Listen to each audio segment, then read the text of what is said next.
on everybody, welcome to General Hospital MV, my GA chapter show. Let's jump right into it. This week started off with a bang. The floating rib exploded and Elizabeth pretty much just got up, dusted herself off and carried on with her life, taking care of Franco and going into nurse mode. It is kind of funny, but in hindsight this woman has been caught in a fire, been in a train wreck, thrown off a boat, she's been raped. This isn't even her first explosion she's been caught in, so to her this is probably just another day in Port Charles. Franco's head got injured and he had to have a surgery that involved removing part of the tumor, the inoperable one, so he was terrified, but Elizabeth talked him into it. Who knows what Franco we're going to wake up with? I am secretly hoping that we wake up with an evil Franco, just saying. Cameron and Dev were caught in that explosion too, and Cameron was really worried about Dev, but boy, if you knew what Dev did, you probably wouldn't have been as worried. Sadly, he had a little bit of a right to be worried because Dev didn't make it! He was the first casualty in the explosion! Honestly, I can't say that I'm sad about it because it seems like the writers wanted to move Dev towards a psychotic tendency, but at the same time, I feel like they just didn't want to flesh out the character. Why have a solid friendship in the form of a quad when you could just have a group of 3 friends while 2 of them deny feelings for each other and one of them becomes the third wheel indefinitely? Also, Sunny and Carly didn't really care. I mean, Sunny did ride in the ambulance with him and then Dev woke up to thank him for giving him a family and then he died, but barely any emotion out of the 2. This kid lived with y'all for 2 years. You guys didn't even flinch? Come on. They were more so worried about Jason and Danny being unaccounted for because somehow in 2.5 seconds they went from the floating rib to the Quartermains. But we'll talk about them a bit later. Joss, Trina, and Cameron were all very sad about Dev, especially Cameron. I guess it would be pretty traumatizing seeing your friend under the rubble and finding out right after you left him that he died. But man, just wait until they find out about their favorite teacher, Dustin. Yup, Dustin died too, which I guess makes sense given that his only purpose on the show was being Lulu's love interest, and we already knew that she was out the door. Lulu surprisingly walked out of the floating rib seemingly unscathed, but when Dante brought her to the hospital, the moment that she was refusing to get checked out by a doctor, I knew what we were in for. I was like, there it is, she's gonna end up in a coma. Before Lulu ended up in a coma and before Dustin even died, Dante was in the room with Dustin and Dustin told Dante to look out for Lulu for him and gave him the ring. Dante having to break the news to Lulu kind of sucked, poor guy. Maxie had found out that Lulu was in the hospital and ran to visit her and gave her some comfort and a bit of advice. She said, do not edit yourself, go tell Dante how you feel. Part of me was like, well, Maxie, that's a bit soon, like, let Lulu grieve for a second. And then the other part of me was like, she's not wrong, like, obviously Lulu has feelings for Dante, she should tell him at some point. To tell you the truth, I was a little bit distracted because Maxie was being very emotional with Lulu, and in that moment, I wasn't seeing Maxie and Lulu, I was seeing Kirsten and Em. If you guys didn't know, Em and Kirsten in real life are just as close as Lulu and Maxie, and I'm pretty sure those were the last scenes that they shared together, so I feel like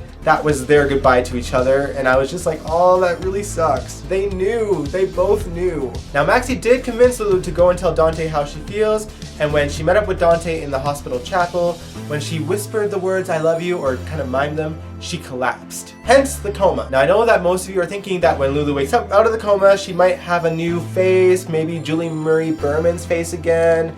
Honestly, I don't know for sure. I think if any recast were to happen, it's not gonna happen for at least several months, if not a couple of years, so we'll see. Poor Laura, by the way, she was actually there when Lulu got out of the floating rib and thought that her daughter was okay, and then found out she's in a coma, so she's going to be devastated. This poor woman cannot catch a break. Oh, which reminds me, before the explosion, Sunny and Laura actually had a conversation about the redacted case, and thankfully what I said last week was wrong. It was for sure about David Hamilton. Thank goodness. I have faith in the writers again. Side note, we saw Daddy Mac this week. This poor man, like, first of all, the floating rib got ruined in the earthquake a couple years ago, and then he rebuilds it only for it to be blown to pieces. Why y'all gotta do Mac dirty like this? And also, where's Felicia? Okay, now let's talk about Jason and Danny. Now, Sam was staging an intervention for Alexis, as you guys know, but it got interrupted with word about the floating rib exploding, so Sam and Diane went to the floating rib to see if they can find Jason and Danny. Meanwhile, Valentine and Alexis played a drinking game where they compared each other's bad choices in life. Weirdly enough, it made Alexis drink slightly less than she would if she was by herself, so kudos to Valentine, I guess. Back at the floating rib, Julian had actually showed up to see the damage that he caused, and he found Danny's hat in the rubble, and he was devastated. I do not like Julian, but I gotta hand it to William DeVry. That was a performance. Not that Julian's devastation mattered, because like I said earlier, Jason and Danny weren't even at the floating rib when it exploded. Jason apparently went to go drop off Danny at the Quartermains and went to go see Britt in the 2.5 seconds that it took the explosion to happen in. Sam was kind of mad that Jason didn't call her, even though he explained that his phone was dead. I'm really not liking this direction with Sam. Sonny, Jason, and Carly sans Sam went to the hospital, and Cyrus and Brando happened to be there. Boy, Cyrus's face when he saw Jason walk by, I was like, oh man. Cyrus, that's what you get for asking Julian, of all people, to do your bidding. Carly had to break the news to Brando that Dev was killed in the explosion right in front of Cyrus. Oops, Cyrus, you just killed your driver's son. Fake son. Brando wasn't all that sad about Dev either. I mean, rightfully so. It's not like he was actually his real dad, but he did reminisce about the times, with an S, that he went to the garage to ask him for some girl advice.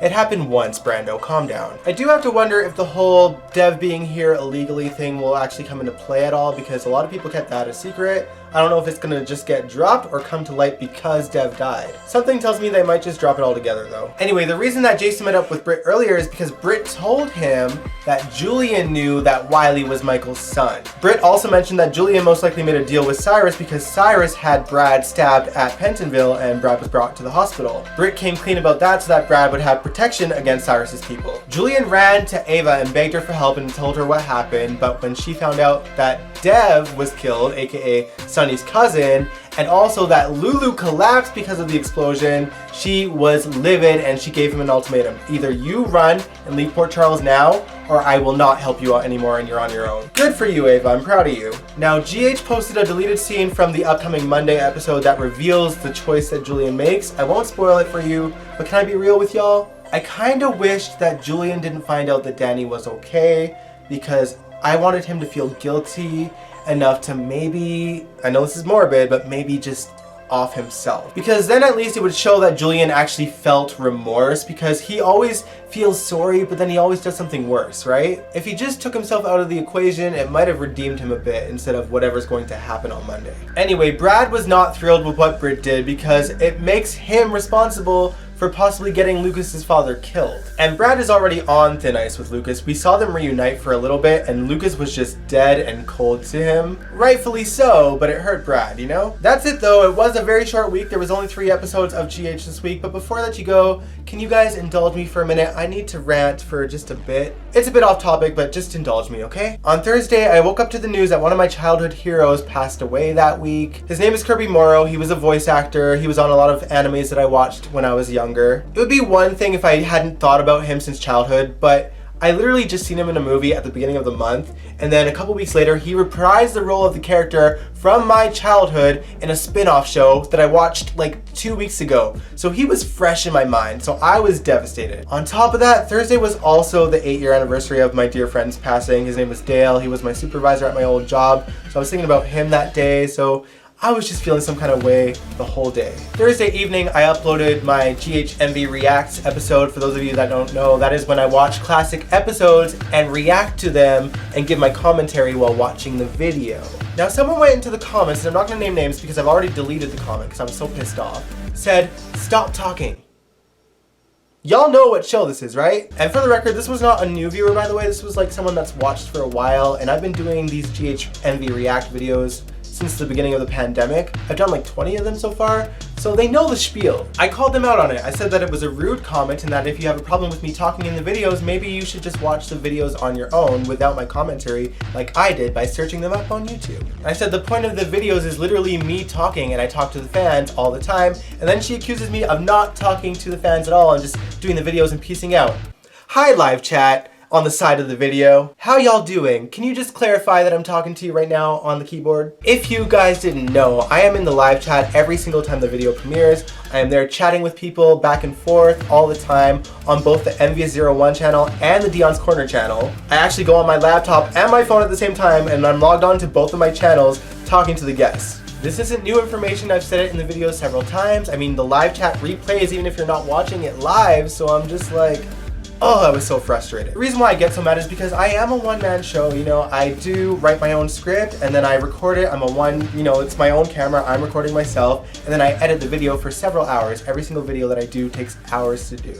And like the funny thing is, I don't even get paid for this. Like I just do this because I like to do it and I enjoy that people enjoy watching me. I do like when people comment. I like when people even disagree with my opinions. Even when you give me constructive criticism on my show, when it is constructive, and I do take it to heart. But when you leave a comment like stop talking, which is literally the point of the video, I'm going to come at you because you guys know what the show is about. I've been doing the GH After Show for 4 years. I've been doing GH Reacts since the beginning of the pandemic. If you're not a new viewer, then you know exactly what the show is about, so now you're just kind of being rude just to be rude. And that's the kind of thing I don't tolerate. So yeah, I probably lost a viewer, but I'm not even mad about it because I had to get that off of my chest and, you know, I was just being real and being honest. I was so mad that night, and then on top of that, the next day I had to work in a mall during a pandemic on Black Friday. I was just not in the mood. But to be fair, Black Friday wasn't that bad. In Edmonton, where I'm from, we got some restrictions that say only 25% capacity are allowed inside of the stores, and I think most people figured out,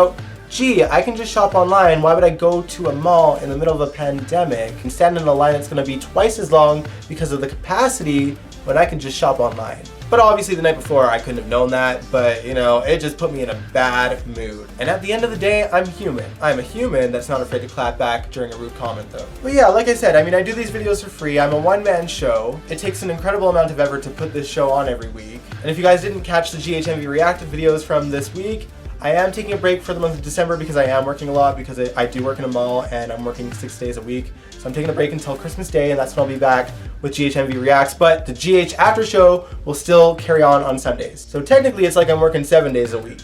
And the 7th day I'm working for free. I don't monetize my videos, I don't get paid for any of this. It would be nice to get paid though someday, but either way, right now I don't care. If I did care, I wouldn't say subscribe if you want to at the end of my videos. So on that note, I will end this video here. Thank you so much for indulging me. I'm sorry, I had to get it off of my chest. I was so mad and I just need to let it go and start fresh this week because I'm sure GH will be super enjoyable. So with that said, if you like this video, give it a big old thumbs up, subscribe if you want to, and I will catch you guys next week. Peace out. 'Cause this is where your life begins.